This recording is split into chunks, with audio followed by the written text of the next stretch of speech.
They say that good things come to those that wait.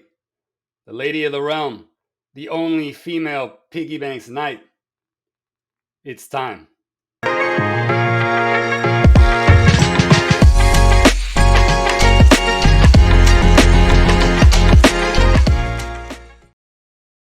Liz collects the only female Piggybanks knight in the world.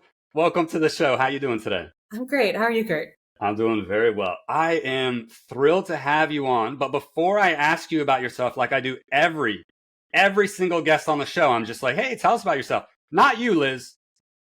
Not you. No, we're going to start, and the audience needs to know that it has been. Do you know what July 24th was? Does that date have any significance to you in your life? My son's 4-month birthday. Maybe. It was. It was. That's exactly why I asked the question. Also, it's the day that I reached out to you, which was 3 days after the channel started. I look back at the first message I sent you 3 days after the channel started. So that just tells you where you were on a prioritization schedule for the show. I was like, hey, I'm 3 days in, probably one episode deep. I need to get Liz on the show. So off I float this message. And you know what came back? Nothing. Absolutely nothing. And then I was like, okay, maybe this is like a thing. Maybe to get to like the lady of the realm, you have to go through, I don't know, the gauntlet. So I go through and try to navigate and contact people to contact you and try to backdoor, like, I don't know, swim across the moat of the castle to get to the queen. I don't know what I was doing. Eventually you responded. And even after you responded, it still took 4 weeks. So I want everyone to know watching, Liz, that what it took to get you on the show and what you mean to the show, I'm hyped to have you here. I say all that to say, I'm hyped to have you here. And thank you for being here. I'm very flattered that I was I was an early reach out. I'm not going to say I was, one of the first, but I was an early reach out. I appreciate that. That means a lot to me. I'm sorry it took so long. We've made it. It doesn't matter, right? I have a series of requests, and some of them are just going to sit there for a little bit. And yeah, I apologize that it took so long. No, we're here. We're face to face. Talking, and then I went on vacation for 3 weeks, so I'm sorry. You had a lot going on. Piggy dinner, you've got baby, you've got a life. And I don't, Liz, but here we are. Here we are. So tell us about yourself. As I said, you are the only female Piggybanks knight, which is epic on its own. But tell us about your background. Where are you from? Who are you? So I'm Liz. I was born and raised in California. I now live in Colorado with my amazing family. I don't even know. I'm a lot of little things and a little of a lot of things. I am a diehard collector, if you couldn't tell. I am, like you said, I'm the lady of the realm. I'm the only lady knight. And I am really, really proud to represent the female collectors of the Piggybanks community and a series of other communities at the same time. There's not a lot of us, but we're trying to grow our little base. So fantastic. Now you just kind of just skirted over a couple of things, and normally I let people go on their background. Also for you, Liz, you get special attention this whole interview. We're going off ramps, right? Yeah, and those that don't know, right? We're going, Kurt. we work off a general script, but no, we're going places. Tell us about your lane, right? You say you have all these pieces, but does your background play into your lane? Because my understanding is, Liz, and I could be wrong, but you've done everything in your life. Literally everything. You play sports, you dance, you juggle maybe. I don't know. Tell us, what do you do? I don't juggle. I am not that coordinated, shockingly enough. So what do I do? I do, like I said, I do a little of everything. I work in alcohol. I love sports. I'm a huge hockey nerd. There's several people in the community who I've connected with solely on a hockey basis. Very, very, very passionate Piggybanks and Pokemon collector. I was a competitive dancer. I was a makeup artist. You name it, I've probably dabbled in it, except for juggling, apparently. And I find a lot of excitement and a lot of passion and a lot of my love in just trying new things and finding new loves. So, growing up, I was my older brother always wanted a little brother. He didn't get one. He got me. So he turned me into a huge sports nut. I literally have a couple of my sports hockey Piggybanks represented here. So I've got a couple OVs because I was proudly holding my 2-week-old son when Ovechkin scored the goal that broke the record, and I sat there sobbing. It was a where were you when moment in my life. So sure. I am a very, very diverse collector. I love so many things. I love Marvel. I have a weird affiliation for samurais and for John Wick and for everything in between. So I don't even know how to answer who I am. I'm a little bit of everything. You are a little bit of everything. And I was fortunate after, 172 weeks of waiting to speak with you. I got to speak with you earlier in the week as we were prepping for the show.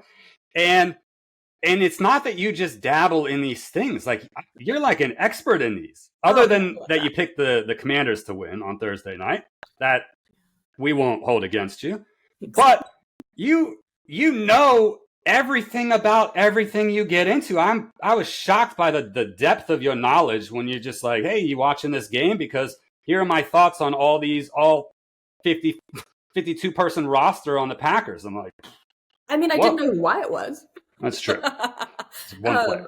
Learned about Wyatt that night. But I find that I don't like just going kind of halfway into something. I like jumping in the deep end and learning everything I can about it. That's how I kind of fell into this crazy world. That's how I am with a lot of pieces of my life. That's how I am with being a mom. That's how I am with my dogs. That's how I am with baking. That's how I am with Harry Potter and Pokemon and everything else that kind of I dabble in. I shouldn't say dabble. Everything else I'm passionate. Yeah, you're all in. You're all in on everything you touch, which I respect.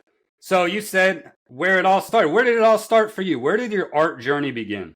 So my general art journey started when I was very young. I was between probably 8 and 10 years old, and my dad and we were living in Southern California, and we went to an art walk in Laguna Beach. And we went into this random little booth, and there was these beautiful wall hanging sculptures. These things were enormous, and they were made of so many different materials and all these just multimedia displays in a really, really kind of rudimentary way. And I fell in love with it. I was just surrounded by color and texture and all these beautiful shapes that I'd never even dreamed up of. And so that day, my dad and I actually picked out one, and we had it hanging in our house for a long time. And that kind of started my love of art. I've never been artistic. I've always wished that I could draw. I can't. I can barely draw a stick figure. My poor son is going to learn that very soon. But I really, really, really love art. I just am so... Everywhere I go, I try to hit an art museum, or I just try to find somebody that I can talk to about art, which is weird. It doesn't fit into my normal everyday life, but it's something that I'm really, really, really drawn to. We bought a sculpture by an incredible artist named Craig French, who has gone on to do bigger and better things, and he's unbelievably talented. Absolutely, big shout out to that. And then, gosh, 14 years pass. I've kind of kept tabs on a bunch of different things and different artists that I've kind of connected with.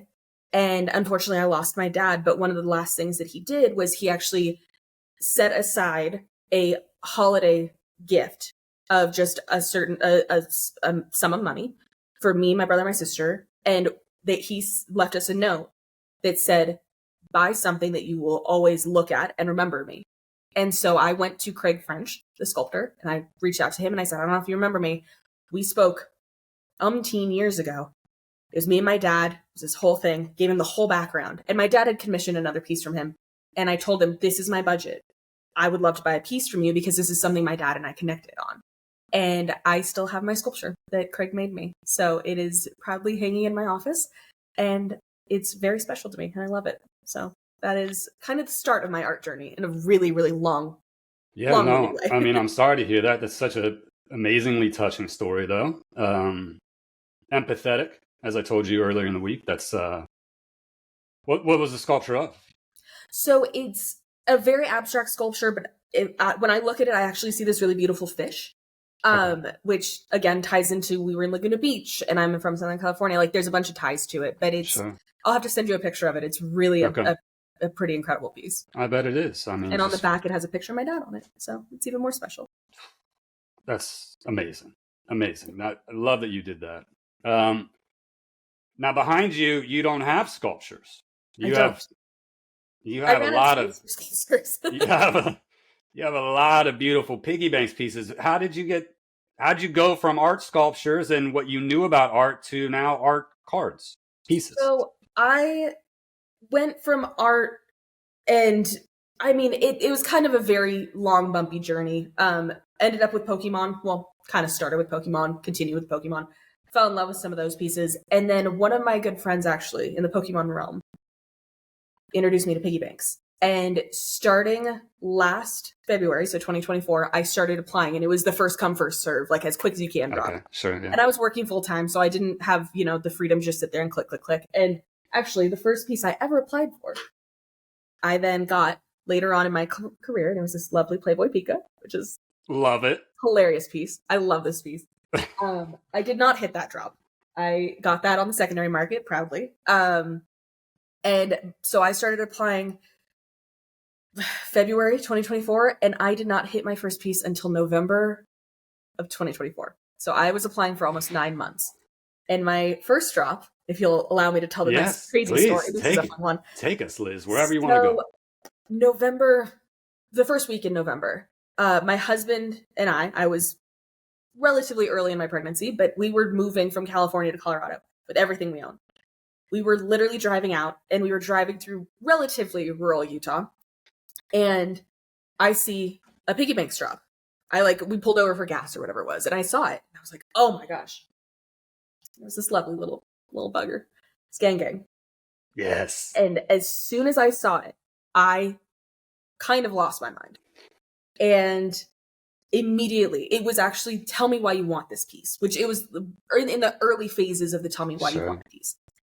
And I wrote an entire testimony about how I need this piece because my son's nursery is going to be Pokemon themed. And it is. And this is the centerpiece of it. Well, technically that's the centerpiece of it, but this lives right next to that.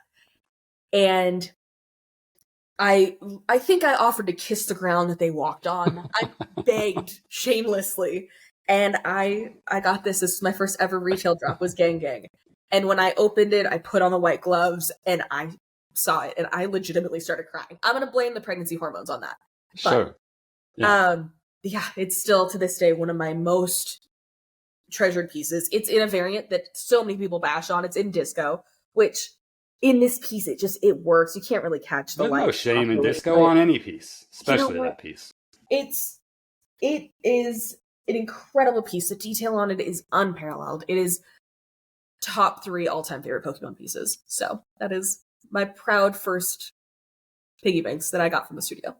9 months later, and I love the insider tip. Take it from the Lady of the Realm. The Lady of the Realm says, next time you throw money in the wishing well, promise to kiss the ground around the Piggybank studio. Is that what you're saying? I don't know if it'll work anymore, because I might have timed that out, but I mean, I think I've sent the guys pictures of it in my son's nursery now, because I told them that it was going to happen. I was like, look, I promise I wasn't still have monthly updates with the baby holding it.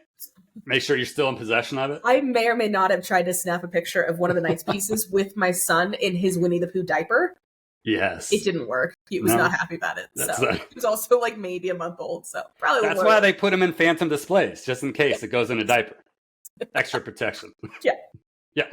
So what was the next piece? And then how quickly after did you say, hey, I'm 1 or 2 pieces deep and now I want to become the Lady of the Realm? Yeah. So I mean, as soon as the Knights program dropped, I was like, I need to be a part of this. I just really genuinely believed in the studio, and I believed in the artwork. I believed in the product, and I needed to be a part of it. So Gang was my first piece, and I think I accidentally left my second piece upstairs. And my second piece was actually the Wavy Sonic, which was the email that everybody got. And I just happened to be looking at my phone. I was waiting for blood work or something like that. And I saw it and I grabbed it, and it worked. I was floored that I actually got that piece. And so I have the Wavy Sonic in Wave, which is fun.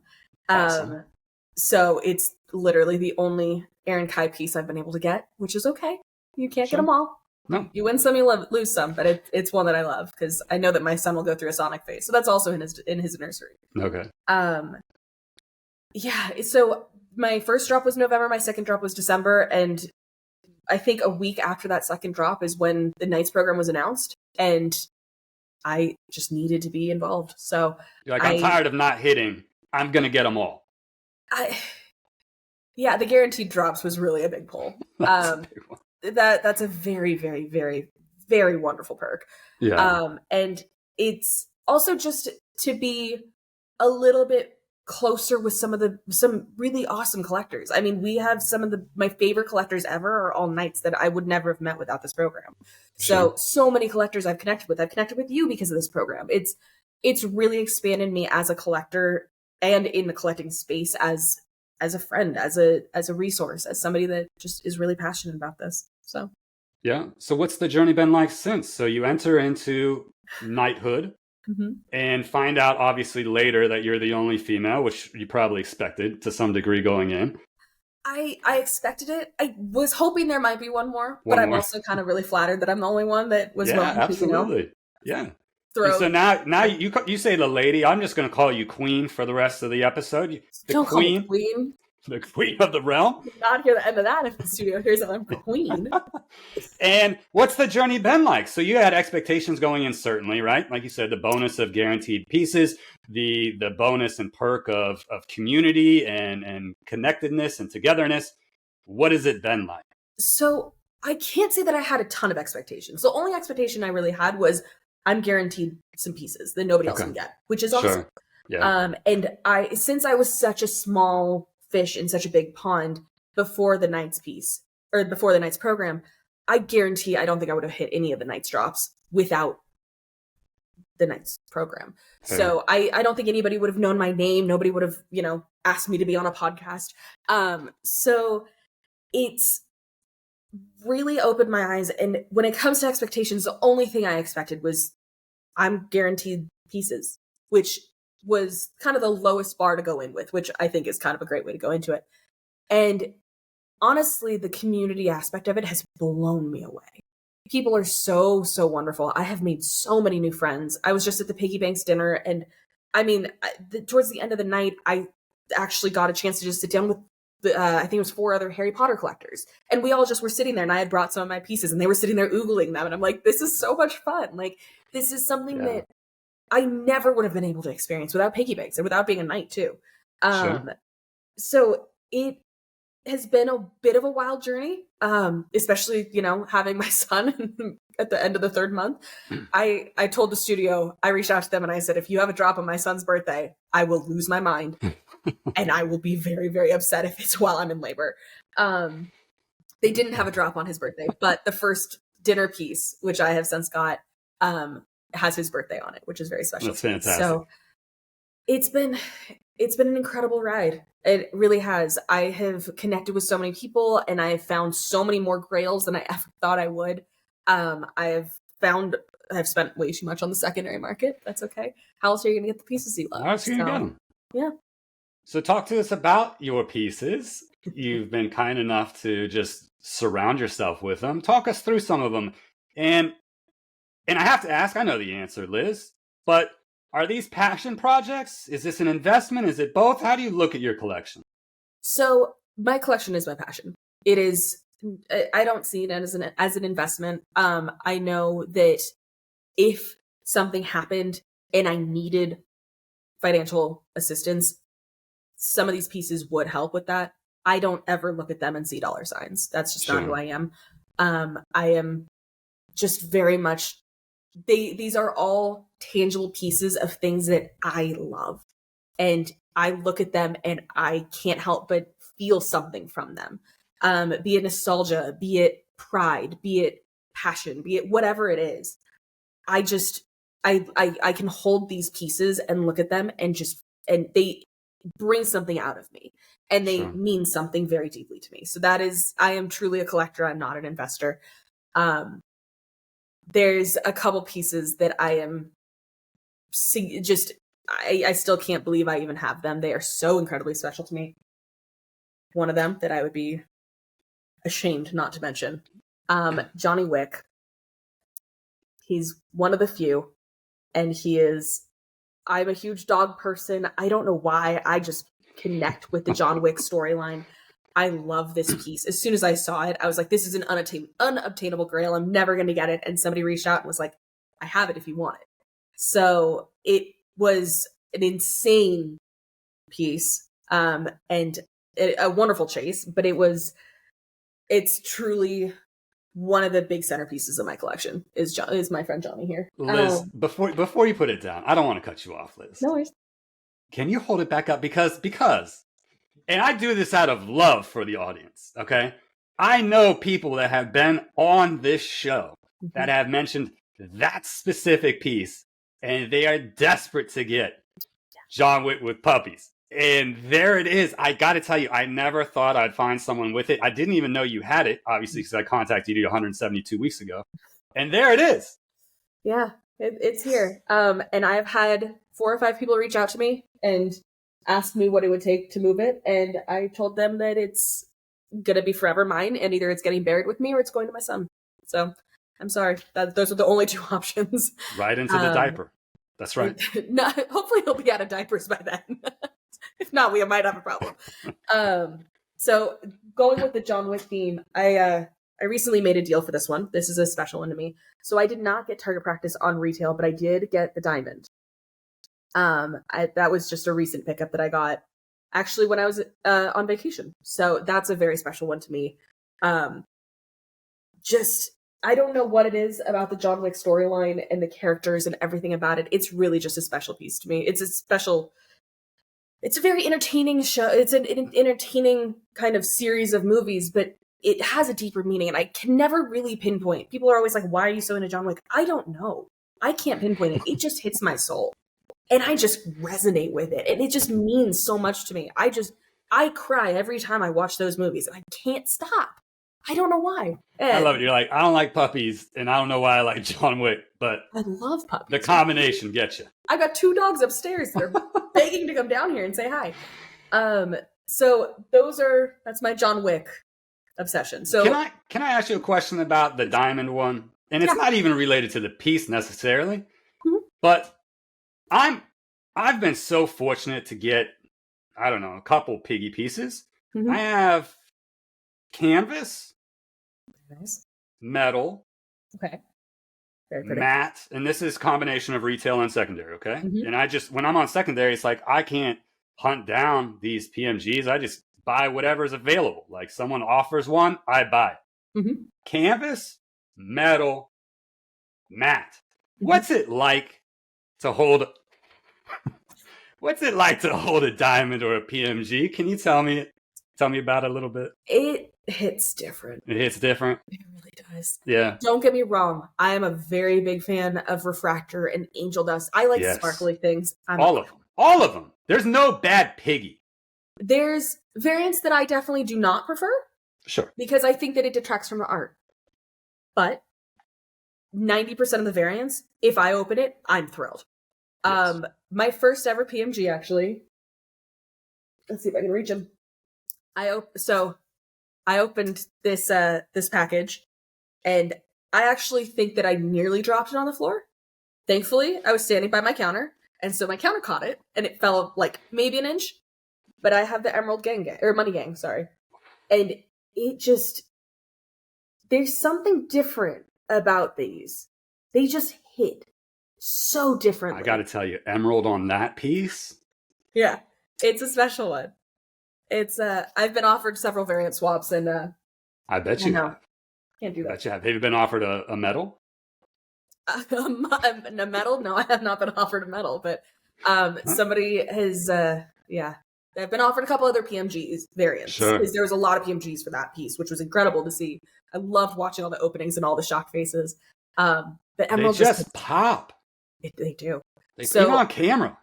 Yeah, they just look different. So I was very lucky to hit that. And then that was my first PMG. Technically, my second PMG was my Knight Alpha, which is the Wizard's chest, which is very sentimental and very special to me.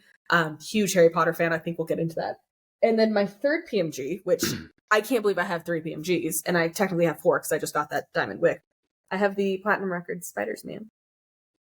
Yes. Which, again, they catch the light differently. They're just stunning. Even if you're not into Piggybanks, I've showed friends of mine a lot of my collection. Obviously, it lives with me. And whenever they see it, they're like, this just is really cool. I'm like, yeah, it is. It's so cool. They don't understand it. They're not a Spider-Man fan, or they're not, Pokemon or John Wick, but they're like, this looks really, really special. Because it is.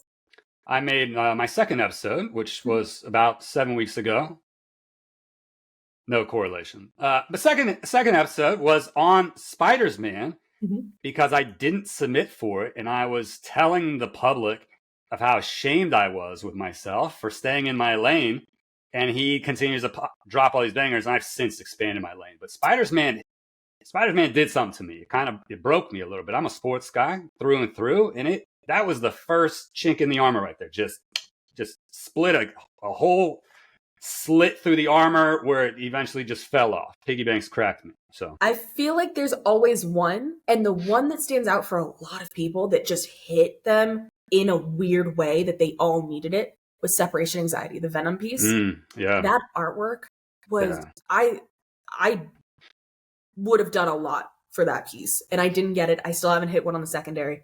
That is a missing piece for me, but it is a stunning. It's just when the artwork hits like that, and when it just gets you right in the gut, you can't stop thinking about it. I had dreams about Separation Anxiety. They were a little scary, but that's okay. But it's really difficult to stay in like your lane as a Piggybanks collector because they put out so many different pieces that are such incredible artwork that it's hard not to love them all. Obviously there's going to be a few that I don't resonate with as much because it doesn't have a sentimental thing, or I don't understand it because I don't understand the subject matter. But I can always respect the art. The art is always there. Yesterday's piece, Pokemon. Espatron.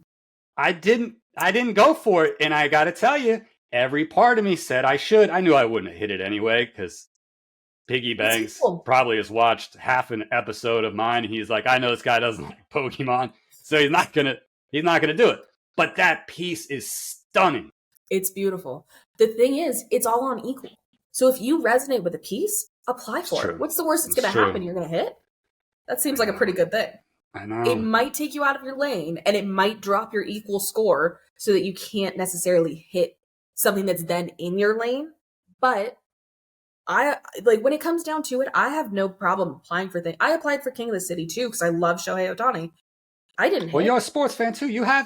There are no limits to your lanes, Liz. Everybody knows this. But at the same time, as a Piggybanx collector, you kind of have to define your lanes on some level. Because if you don't have lanes, then it's going to be really hard to build a collection that without going fully secondary, which is going to be expensive, or it's just going to be hard for people to know to go to you if they have a piece that you might love. So people now know me. I'm the Harry Potter girl. That is the first thing people know about me because I'm the Harry Potter knight. I've got 2 Rushmores. I've got that Wizard's Chess Companion set. I am very, very proud to be the Harry Potter girl. I've connected with so many Harry Potter people because of that. Why are you the Harry Potter girl? Well, Harry Potter means a lot to me. Thank you for asking. So Harry Potter, I'm actually going to talk about my dad again, which is fun.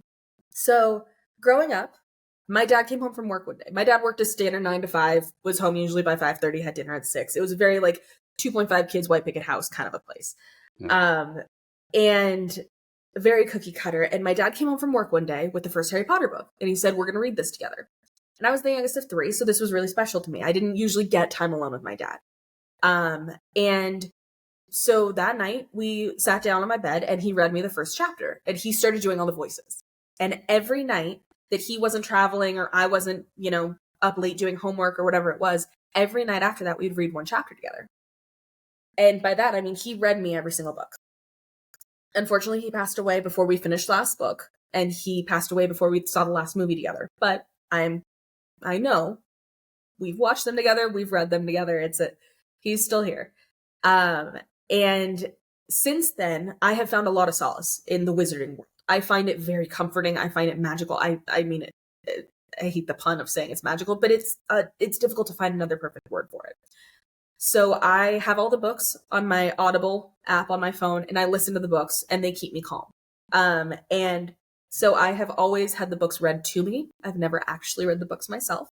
The first time I ever read the books will be to my son. So I have the same set of books that my dad read to me, and they are sitting on my bookshelf, and they are going to sit there until my little baby's old enough to listen and sit there and for us to have a sentimental thing. So Harry Potter is just a very big piece of me. We had Harry Potter wedding invitations. It's a very big thing for me.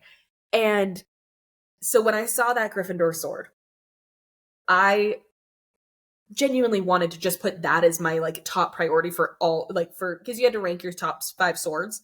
I wanted to put that one for all 5. I'm 90% sure I'm the only one who put that one anywhere, but that's fine with me because that means there's fewer people in my lane. Yeah. I get more. It is, I've heard some unbelievable stories, and I'm not ranking stories, but your connection to that lane of yours, I mean, is there's no better story than that, right? And I'm terribly sorry about that story, but I love it for you. I love the connection for you. I love the sentimental value of the pieces. I mean, I found your connection with all of your pieces unique. I genuinely, and we haven't talked too much, Liz, right? But the little that we have, you have a sincere and deep connection to almost every piece we've ever discussed. It's I hear people talk about it at ground level, right? But yours is deep. It's like to the core. All your pieces like hit all the way through.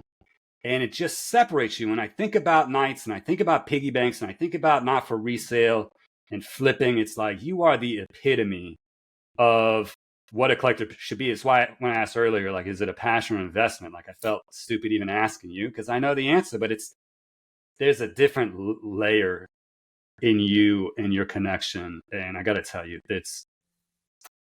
you are the epitome of the perfect collector, I think.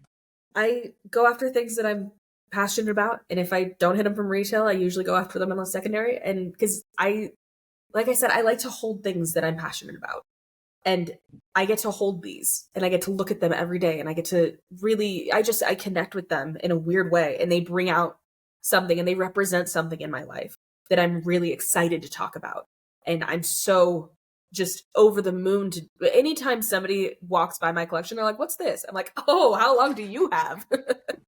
So I find it difficult to stop talking about Piggybanks and the pieces, and especially the ones that really have just hit home in a different way. It's difficult to not talk about them pretty much every What's day. the variation on that Harry Potter piece? Which one? Your 400. So my 400, I'm not going to grab the 400 because that seems risky right now. But my wizard's chess is my alpha. Which, yeah, I got. I mean, that again, it's different variations look different on different pieces. I don't know if there's a piece that looks bad in alpha, but that piece especially that's a gorgeous piece. It hits. And it's funny how many different people reach out to me being like, what does this mean in that? Or what is this? I can't tell what this is. And I'm like, oh, trust me, I got it on my magnifying glass. Excuse me while I stutter because I get too excited about it. I brought out my magnifying glass and I looked at everything and I riddled everything. It's a special piece. Well, and I'd be remiss not to bring this one because this was technically the first ever grail that I chased and I got. So this was my first secondary market purchase back in, I think, February. And it's the gold Hogwarts Rushmore. And you can't really tell unless you're holding it. It literally feels like a golden ticket from Willy Wonka. It is such a powerful gold. It never catches on camera or anything. And I was very, very lucky to connect with a wonderful collector in London who had this, and he was ready to move on from it and chase his own grails. And so I told him my story, and we chatted for a long time, and that was my first ever grail acquisition. So, Liz, I mean, the story aside, if I ever stumbled on a Harry Potter piece, I would just gift it to you. Like, it's just give me your mailing address, off it goes. Like, I you don't are, need gifts. I appreciate that sentiment so much, yeah, but I would never ask somebody for that. of course. I just always ask for the chance. So I recently got the angel dust Rushmore to go with my gold. So now I have it in gold and in white. Love it. So again, the Harry Potter pieces they're very special to me. I mean, a lot of people don't understand them. A lot of people don't resonate with them. That's fine. They're not yours, they're mine. Easy day for you. Yeah, take them all. Yep. Take them all. Any other pieces you have a special connection with? I mean, they all are, but any that you care to take us on a tour about? I mean, I can show you my most recent set. Yes. So, I like. This is my favorite. My favorite part about interviewing people like you, Liz. It's not like, let me show you my favorite piece. You're always like, let me show you my favorite set. Well, yes, because of course, I'm not usually a set collector. I need to specify that. I have a lot of one-off pieces. I have a lot of pieces that maybe go with something, but I don't have the sequel to it or whatever it may be. But these hit me for some reason. I can't really explain them. Yeah. But I loved, as soon as I saw, As soon as I saw the Loki Samurai from Knights, I went down a rabbit hole. And I'm going to shout out Lazy Ninja. I think it's Lazy Ninja 44, maybe? Ugh, please don't hate me if I got that wrong. He, I think, had 4 or 5 nominations for this because he has the full samurai set. And he inspired me. And so I then went out and I got the Jack of All Blades, which is the Wolverine Samurai. And of course I have the Loki. And then I was incredibly lucky and I actually got the Master Vader Samurai in the impromptu Instagram auction that Al Dente started, which that was an incredible pickup. I'm still shocked that I have that. I've been reached out to many a time on that piece. And then I actually just got the Joker Samurai. That is my newest. This is my newest piece, and hopefully the last one I'm going to get for a little while, because I need to take a little bit of a break financially. But that is my full samurai set. So I don't think there's a lot of us with full samurai sets, but I'm very proud. No. And why samurais? I wish I could explain it. I love just Japanese artwork. I've always found that very interesting. I went down, I'm a little bit of a TV junkie. And when I say TV, I mean, I binge really hard at times. Not so much now that I have a child who is a little bit more, influential, but, I went down I think I watched every single season of Ink Master, which is weird to say, but every time they had the Japanese tattooing sessions, I was just fixated on it. I thought it was the coolest thing. Everything, all the details on it were so special. And that's kind of where these, I think, might tie to. And just the artwork just hits different. It's just, they're just special. I don't know why, but they look very different from a lot of other piggies, but they still are very true to what they are. There's very much, it's Darth Vader as a samurai. It is Wolverine as a samurai. It's very clear what it is without being gimmicky, without being a completely hodgepodge mess that you don't know what you're looking at. So I am just, I always loved them and I never thought I'd chase the set, but then I ended up, when I got the Loki Samurai, I was like, uh-oh. This could be the first domino. And then I got one in a trade and I found the other 2 through wonderful collectors. So this is my challenge, Liz. Let me ask the Lady of the Realm for guidance. Okay? Yeah. I've been this close to buying Loki Samurai 6 different times, at least 6 times. This close. And I stopped myself because I said, what is my collection going to be? Right? What do I want it to look like if I were to set up a mini studio like you have behind you? And I'm like, do I have one low-key samurai sitting off on the side? Or is that going to force me down the inevitable path that you've gone, which is now I need them all? Do you have any advice for little old me? Okay, well, I have a question for you. Yes. Are you at all a comics fan? No. No. You just love the samurai. So what about Loki drew you to samurai? This piece. It's beautiful art. I'm a sucker for beautiful art. And I look at it and it's just, I just like it, just like the Pokemon drop yesterday. It's like it's stunning. And look at this thing. So here's my advice, Kurt. Why do I not want that? If you love it, what's stopping you? I don't know. If it stands out, why is that a bad thing? It's not. It's not. I think I want diversity in my collection. I think I do. Clearly, I'm a fan of diversity in my collection. Yes. Because I'm sitting here with a bunch of Pokemon on one side, some John Wick. I have some of my Knights pieces represented here. I've got my Samurais. I've got my sports.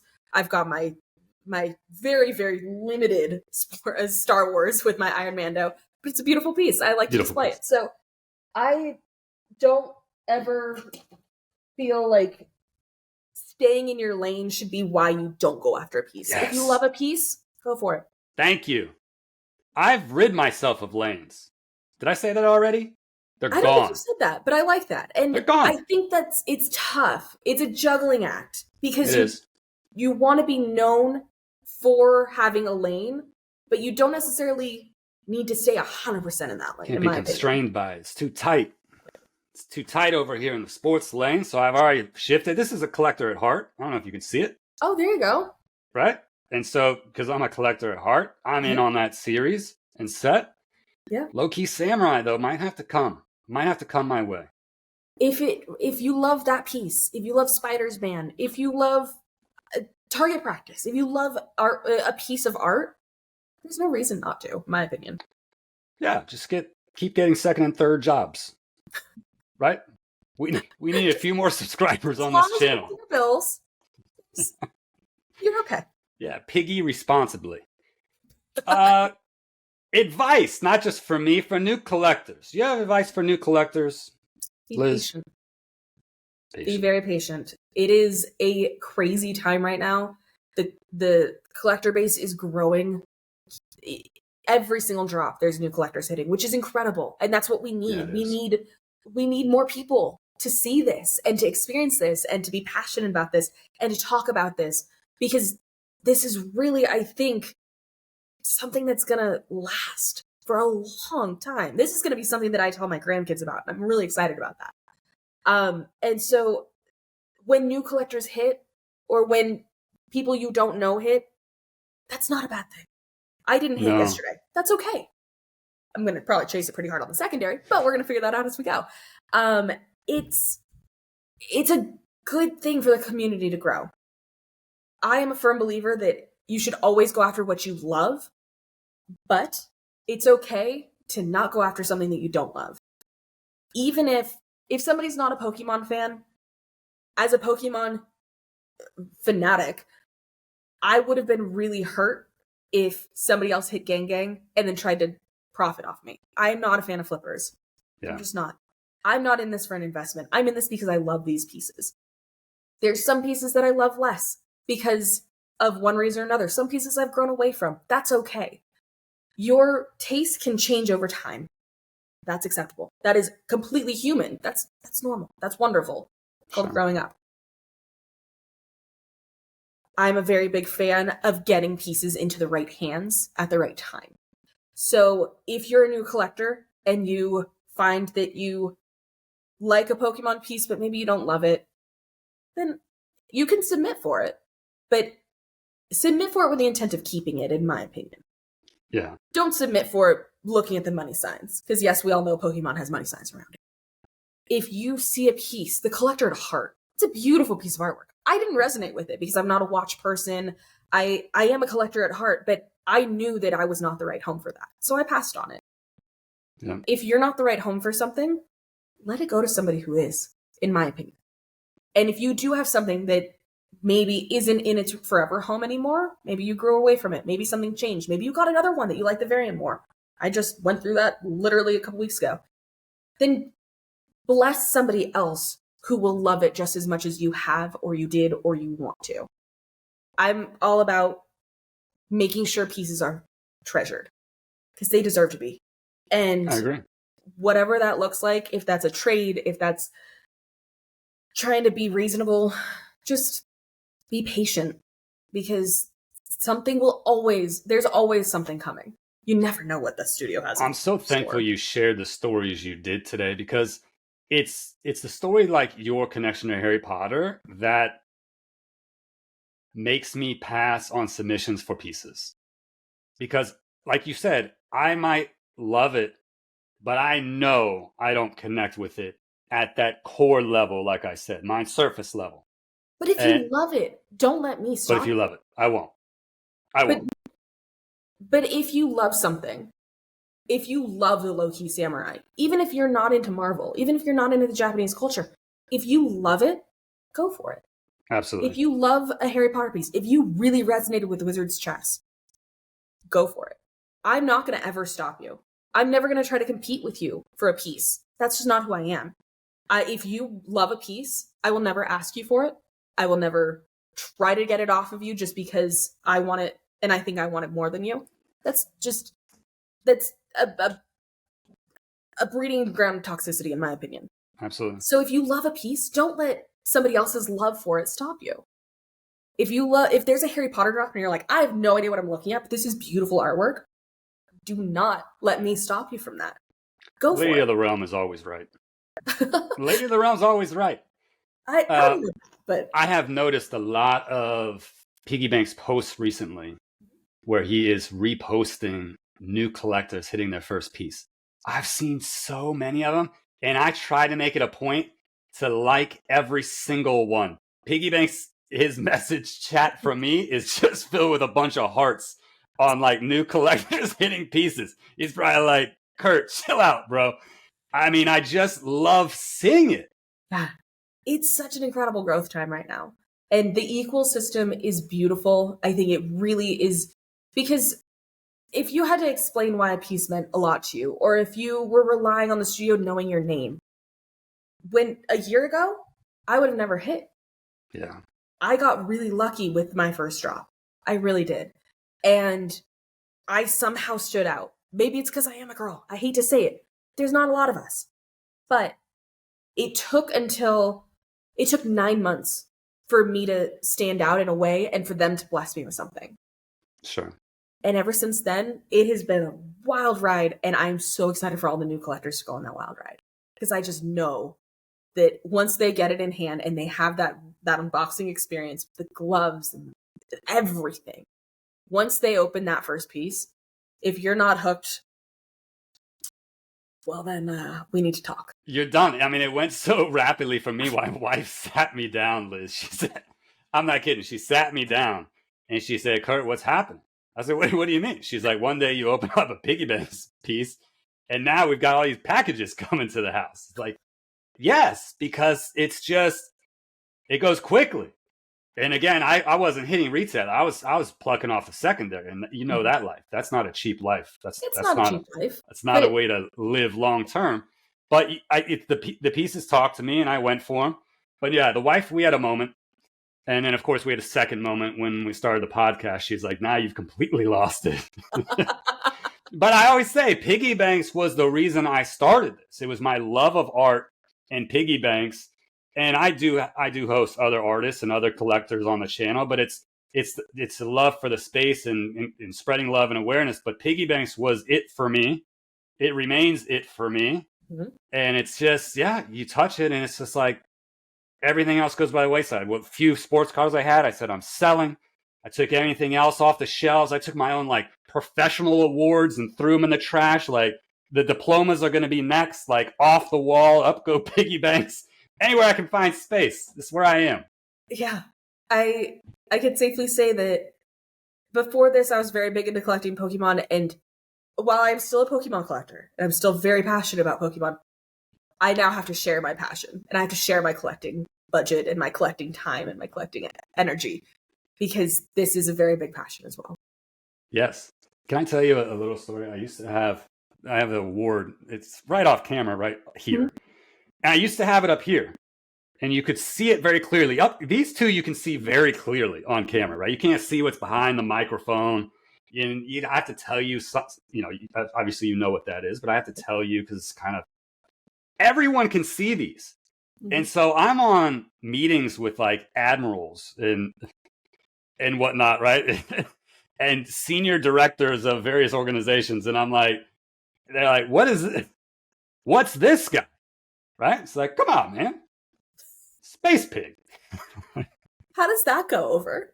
Great. It Good. goes over great.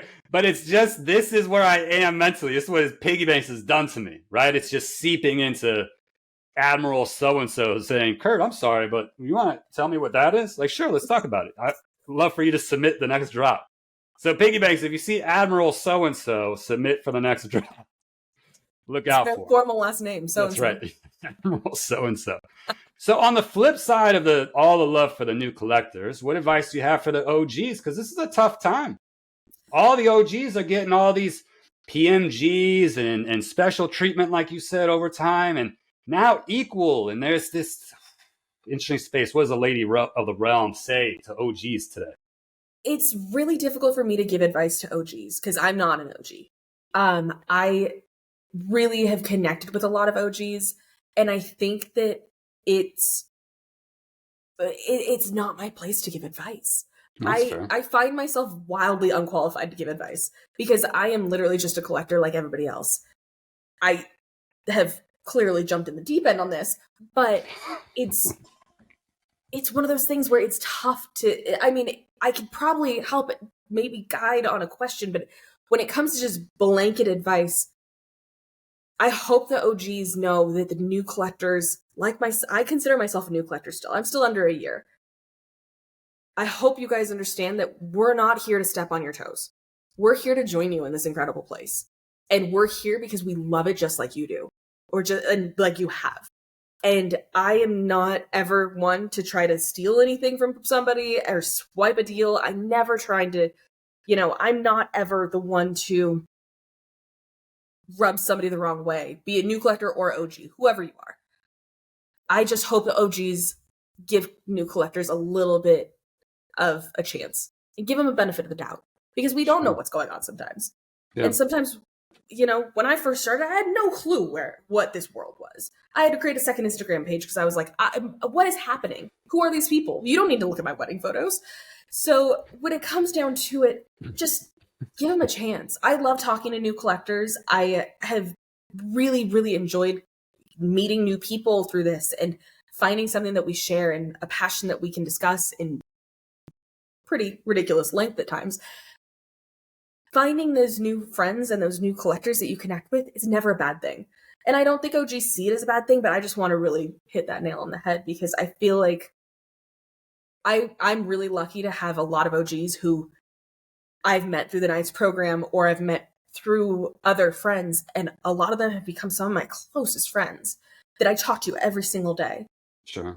And that friendship would never have been remotely possible because we live in different countries or different parts of the country or whatever it is. None of that would have been possible without this wild world behind me. So take it for what it is. It is a collecting space. It is everybody appreciating art together.